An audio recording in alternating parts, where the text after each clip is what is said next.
The time is 9 o'clock. You're listening to CHMA 106.9 FM in Sackville, New Brunswick. And now it's time for your CHMA News. We're broadcasting from Sackville, New Brunswick, the heart of the Maritimes and the traditional and unceded lands of the Mi'kmaq people. Coming up in the next 15 minutes, we'll have your local news, Atlantic update, weather, sports update, and some community announcements. All right, let's get into some local news. As you probably are well aware, road conditions are terrible and the Anglo East School District has closed the school for the day. Please check the roads before you go out and also check closures. Tenchmar municipal offices are not opening until 10 a.m. this morning, and of course the winter ban is in effect, so you can clearly tell why that is, but make sure those cars are off the street from 1 to 6 a.m. to make sure that we can keep those roads clear and safe for driving. I have some local briefs from our community mentor and editor, Katie Tower. The Sackville Food Bank has launched its annual holiday turkey drive, helping to make the season a bit merrier for those in need in the Tenchmar community. On now until Christmas, the local campaign aims to fundraise for 150 small turkeys or chickens. Those who'd like to help can donate turkeys, chickens, monetary or gift card donations in support of this food drive. Plant-based options and other holiday essentials such as stuffing, cranberry sauce, biscuit mix, canned vegetables and fruit, or Christmas cookies and candy are also welcome. You can drop these off at 9B Willow Lane here in Sackville during the food bank hours from Tuesday 9 to 5 p.m.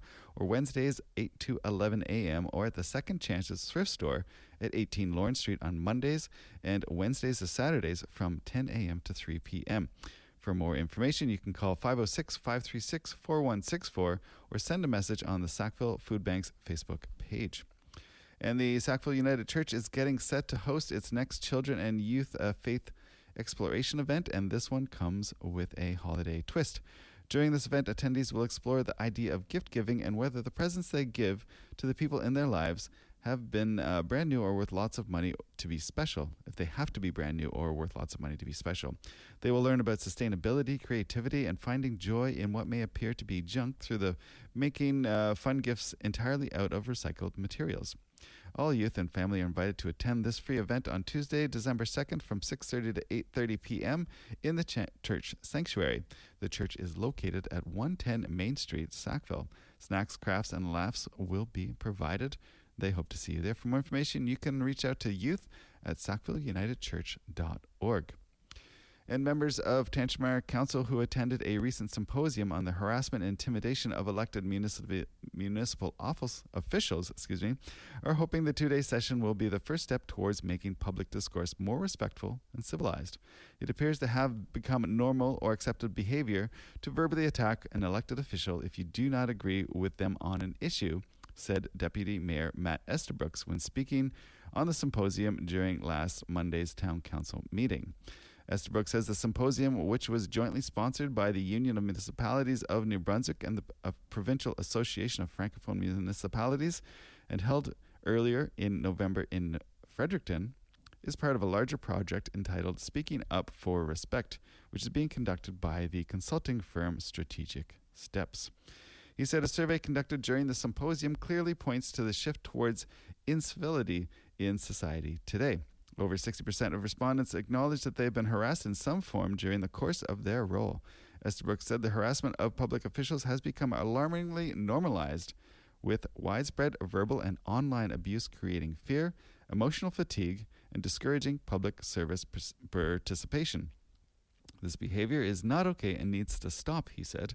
It is sad that civility in our society has slipped into this point. Estabrooks says he personally has experienced several instances of inappropriate behavior and noted that this is not surprising that we see turnover of good people in the roles of elected officials. Mayor Andrew Black and Councillor Alison Butcher also attended the symposium, with both stating that they are pleased to see this issue coming to the forefront. Butcher said she's looking forward to seeing the final report, which she is optimistic will be useful once the process is completed.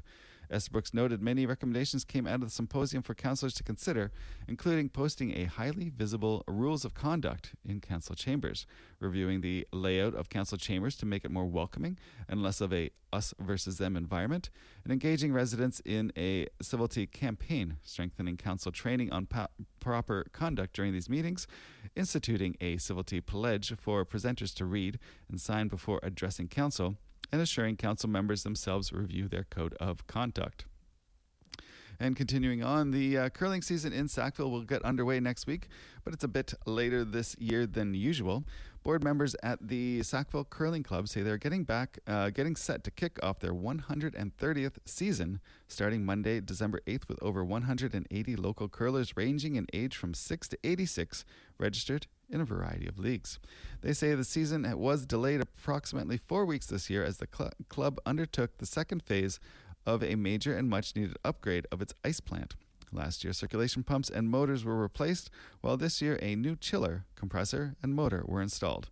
Unfortunately, there were delays in getting various components from the U.S. for assembly in Ontario, resulting in a month-long delay.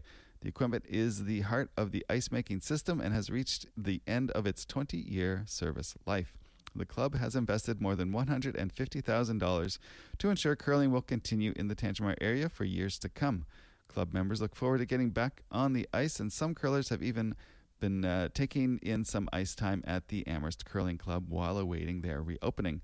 The club is an integral part of the Tantramar community, providing facilities for birthday parties and social events. It also hosts adult education classes, fitness classes, judo and karaoke classes, a salsa dance class, and an after-school care program. And that's some local news from the CHMA team. I'll be right back with some Atlantic updates for you. This is Heidi Lynn from East Track Mind Radio, and you're listening to CHMA. And here is your CHMA Atlantic update for Wednesday, December 3rd. Parts of Atlantic Canada are covered by either snowfall warnings or winter storm warnings ahead of a storm set to hit the region today. Anywhere from 10 to 40 centimeters are forecast in much of Newfoundland, PEI, Nova Scotia, and southern New Brunswick. Environment Canada has issued a winter storm warning for parts of central Newfoundland where hazardous winter conditions are expected. Motorists are being urged to drive with caution as snow across the Atlantic region will impact visibility. And the death of a waste recycling employee in New Brunswick is under investigation. WorkSafe NB says the Faro waste recycling employee died last Thursday in Sussex. The company's website confirms it provides waste collection management and recycling services. WorkSafe NB provided no further details. And gas price cuts that were set to come into effect in New Brunswick have been cancelled by the province's Energy and Utilities Board. Premier Susan Holt announced in late October that the tax would be cut as of yesterday and would save New Brunswickers about 8 cents a litre. The decision by the New Brunswick Energy and Utility Board says cutting the tax would be harmful to both petroleum wholesalers and retailers. Holt says it's the board's job to ensure the lowest possible price for consumers, and she is frustrated her government's efforts were undone. And the New Brunswick government has announced plans to build a 50-bed facility for adults seeking treatment for substance abuse. The facility will open next year on the province's Kingston Peninsula. The Edgewood Health Network will operate the facility, which the network says will help address a gap in live-in treatment options for people with complex substance use and behavioral addictions. Premier Susan Holt issued a statement saying the facility will double the province's capacity for dealing with complex cases. A 37-year-old Newfoundland and Labrador man who pleaded guilty to the attempted murder of a woman in St. John's 2 years ago will be sentenced in the new year. The incident happened near St. Clair's Mercy Hospital on December 13th of 2023, where a woman was found with near-fatal stab wounds. William Oliver was charged with aggravated assault and possession of a dangerous weapon before attempted murder charge was added 6 months later. His sentence was delayed after issues in transporting Oliver to court this morning. The government of Nova Scotia is not considering implementing a basic income program for its residents. Deputy Minister of Social Development Craig Benton says the government's targeted investments to reduce poverty are just as effective as basic income program.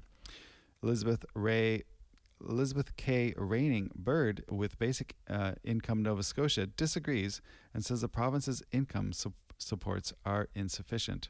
She told a government committee meeting this morning that the province could save billions in healthcare and justice costs by eliminating poverty. And the Nova Scotia Health says it's expanding the use of an artificial intelligence-powered weapons detection system after a successful pilot program. The pilot saw more than 7,500 people screened over 2 weeks after Colchester East Hants Health Centre in Truro. Nova Scotia Health says roughly 49 items deemed potentially dangerous were intercepted because of the system. It says that the technology improved screening times and cut the number of secondary searches at the hospital by about 25% compared to conventional screening methods such as metal detectors. And finally, Newfoundland and Labrador's new government is now promising to launch a review of tentative energy deal with Hydro-Quebec before Christmas. Premier Tony Wakeham promised in October to launch the review within weeks. However, his office said yesterday the review would begin sometime this month before Christmas. Under the term of the draft deal, Hydro-Quebec would pay much more for energy from the Churchill Falls plant in Labrador, ending the current contract 16 years early. And that is your CHMA Atlantic update. This is Brian Nielsen, President and CEO of the Dr. Barbara R. Clayton Appreciation Society. I don't always listen to the radio, but when I do, I listen to CHMA 106.9 FM in Sackville, New Brunswick. And here is your CHMA weather update for Wednesday. Hope you're all staying well in this storm. There is still a special weather statement, of course, in effect for southern New Brunswick. Total snowfall still anticipating 10 to 15 centimeters, possibly more over parts of southeastern New Brunswick, including the Moncton area. And that is going to last into this morning. The heaviest snow is expected to fall last night and overnight, and the highest snowfalls will likely occur over southeastern New Brunswick, especially over higher terrain. Less snow is expected along the Fundy coast, where precipitation will fall partially as rain. Accumulation of snow and ice may create slippery and hazardous travel conditions. Consider adjusting travel plans to avoid the most adverse conditions. And of course, please continue to monitor alerts and forecasts issued by Environment Canada. Here is your 7-day Environment Canada weather update. For today, Wednesday the 3rd, snow ending near noon and then cloudy with a 60% chance of flurries, about 2 to 4 centimeters. Wind southeast 30 kilometers an hour, gusting to 50 except 70 along parts of the coast early in the morning and into the afternoon. Wind becoming very light in the afternoon. Temperature falling to -3 in the afternoon. Wind chilled -7 later in the afternoon. And Wednesday night, partially cloudy. Wind becoming cloudy near midnight. Wind up to 15 kilometers an hour. Low of -7. Wind chill -7 in the evening and -12 overnight. For Thursday, the 4th of December, flurries or rain showers, a high of +3. Thursday night, flurries with a low of -14. Sunny on Friday, the 5th, with a high of -7. And Friday night, clear with a low of -10. For Saturday, sunny with a high of -4. And Saturday night, cloudy periods with a 30% chance of flurries and a low of -6. For Sunday, flurries with a high of -13, and flurries again on Sunday night with a low of -13. Monday, the 8th of December, a mix of sun and cloud with a 30% chance of showers and a high of -8. And that is your CHMA weather update. Stay safe. Hi, my name is Karen Etter, and you're listening to CHMA.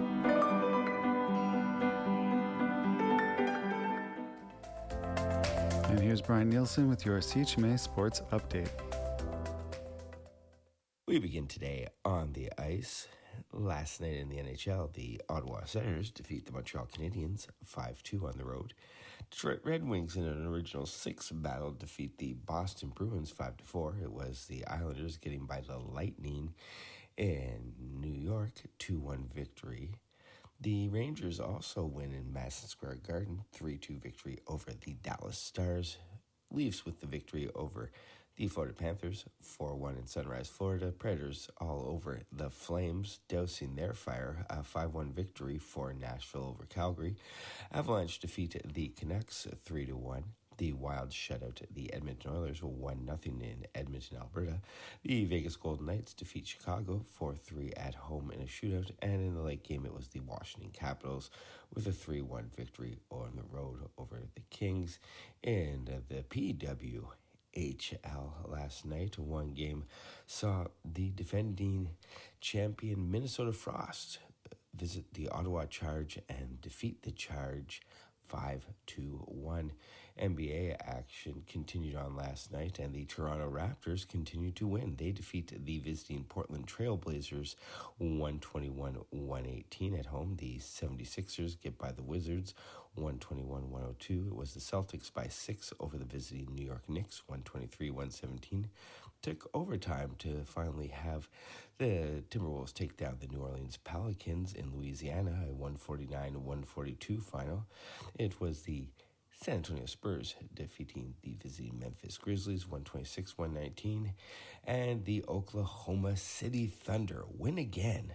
They defeat the Golden State Warriors 124-112, moving their record to now 21-1 on the NBA season. And that's Brian Nielsen with your CHMA Sports Update. Please be sure to check out Brian's show on Mondays at 8:30 a.m. for more sports commentary. Hi everybody, this is your Captain Nui from the Next Station show, and you're listening to CHMA. Thanks, Nui. And we're wrapping up the second morning news, but the updates from the municipality that the municipal offices are going to be closed until 10 o'clock due to this storm. Anglo East schools are closed. Road conditions are varying, not so great, so please be sure to check those highway NB 511. Actually, it's 511 MB, I believe, for the road conditions. But we have gotten word from them that partially covered roads. They say that the road visibility is okay, but be sure to check before you go out. Quickly checking for the end of for the rest of this week, what's coming up. The Owens is hosting a special event called the Slowens, where they're encouraging students during the exam period to come out and chill out over at the Owens Friday afternoon. Moonlight Madness is coming up this Friday. That's going to be a big thing. Kimmy from here at CHMA is very eager to go down, so we're happy to be there as well. The holiday business competition is still happening. Sackville Film Society this week is a great film called If I Had Legs, I'd Kick You. And of course, the Farmers Market is up at the Civic Center this weekend. Port Elgin's Farmers Market is at Port Elgin Regional School. Ducky's is having a Christmas market on a Saturday from 4 to 8 p.m., which is going to have vintage and new records, antiques, and work from local ceramicists. And the Parade of Lights is coming up this weekend. So a lot going on. And here is some more things from the staff here at CHMA, and then we'll be back with some music for you in just a bit. Little Plants Nursery and Backtown Brewery are back for the holidays with their cozy winter wreath workshops. Everything's included, from the wreath base to the greenery and ribbons. Just bring your own snips if you can. Workshops runs on November 27th at Backtown Brewery, 6:30 to 8:30, and November 30th at Little Plants Nursery, 2 to 4. Spots are limited and registration is now open. Check their Instagram bio or send them a message to reserve your seat.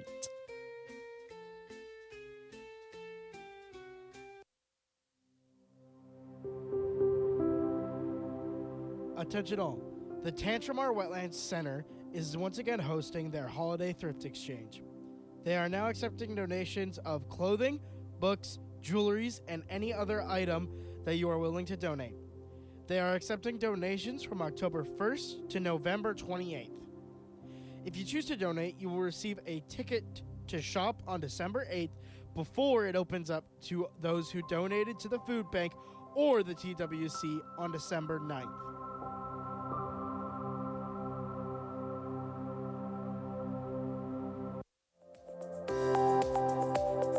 And that was your CHMA News. Please visit www.chmafm.com for more news and to sign up for our email newsletter.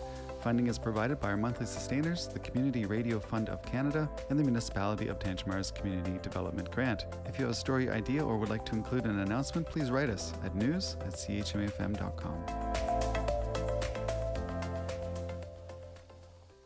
All right, well, let's get some music going for you after all that news. I have the Bros Landreth with Vincent coming up first, Luval with Lakeside, Kevin Hearn out of Toronto with Love is the Key, and I have some Greg Carmen and Jimmy James, not me, but another Jimmy James with the track Go, and a whole bunch of other things taken to the 9:30 mark. Well, that's already past the 9:30, but just let you know what's coming up in the next hour. But before I want to let you know about a music-related event. It's not even a music-related event. It's a music event coming from the legendary Must Be Nice Presents, a.k.a. Glenn Barrington Presents. Mike Trask is going to be playing a show, and going to be playing that show with Tess Poirier. And those are two local famous, famous other places as well, but local heroes. How about that? Let's call them that.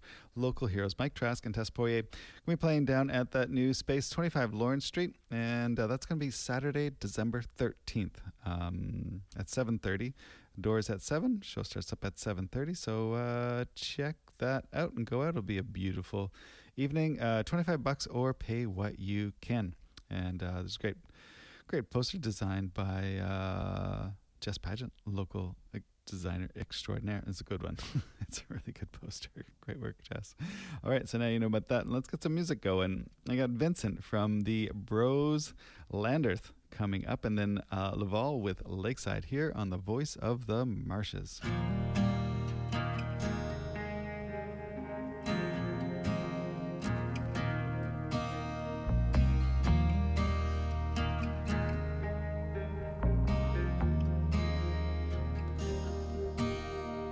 I saw a plastic flower on the ground today, and I wondered why it had blown my way.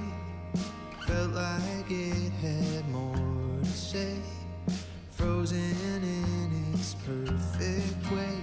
It reminded me of you, and the way time moves right through you, without doing nothing to you. Oh, Vincent, when you call me in the morning, I hear the nighttime on you, and I'll stay here on the phone so you don't have to be alone if you don't want.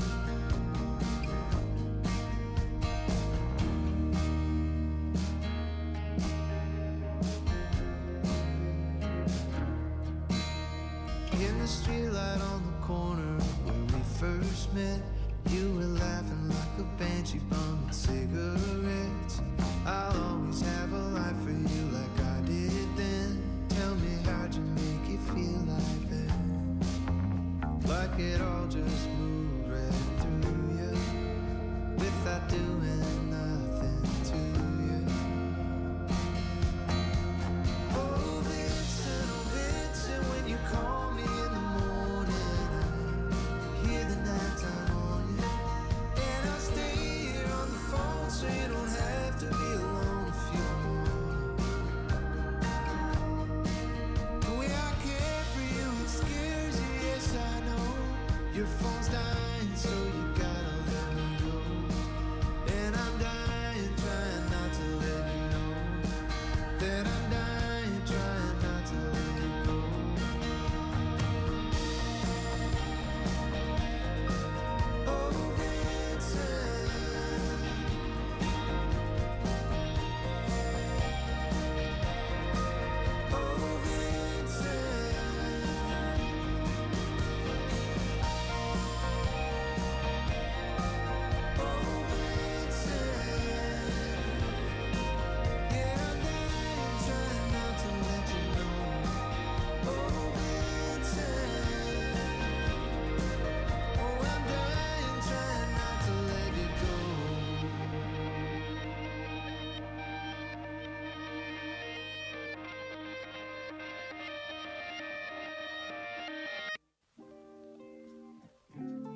Laval with Lakeside here on The Voice of the Marshes. Before the Brothers Landerth with Vincent.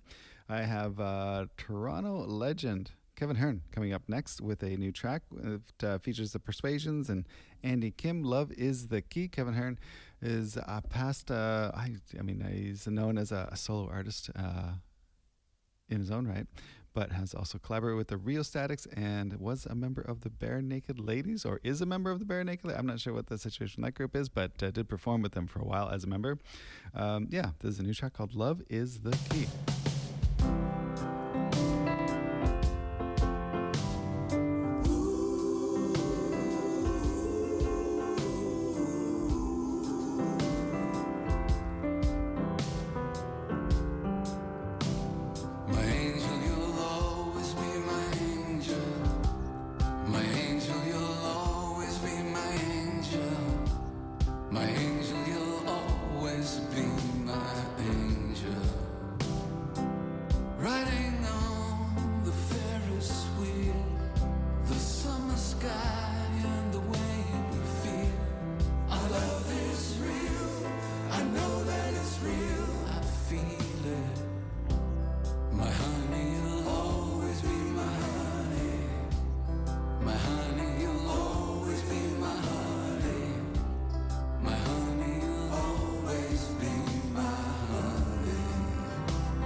Put your cards down on the table.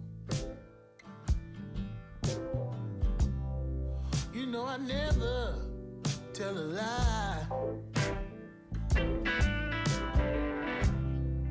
And I'd change for you if I could. You know I would.